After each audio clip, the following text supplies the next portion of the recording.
di berbagai daerah di Provinsi Barat Indonesia. Tarian ini ditampilkan dalam acara penyambutan tamu yang dimaksudkan sebagai upacara selamat datang dan ungkapan rasa hormat kepada tamu kehormatan yang baru saja sampai. Namun saat ini dari persembahan ditampilkan tidak hanya dalam acara penyambutan tamu, tetapi juga dalam seni pementasan dan pertunjukan sebagai sarana hiburan bagi masyarakat banyak. Tari persembahan ditampilkan saat kedatangan tamu yang datang dari jauh, atau saat kedatangan pengantin pria ke rumah pengantin wanita.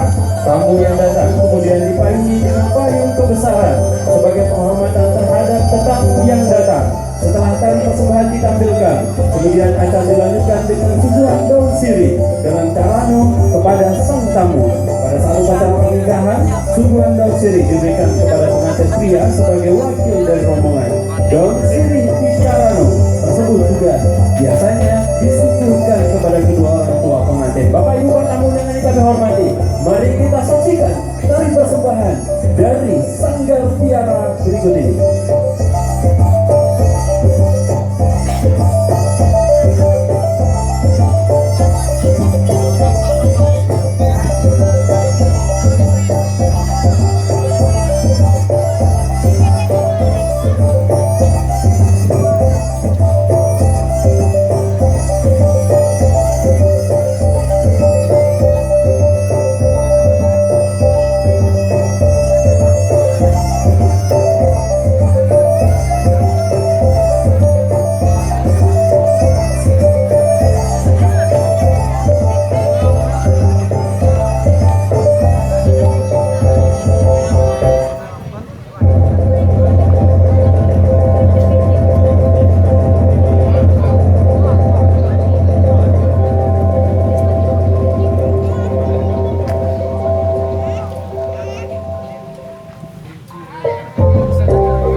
Isu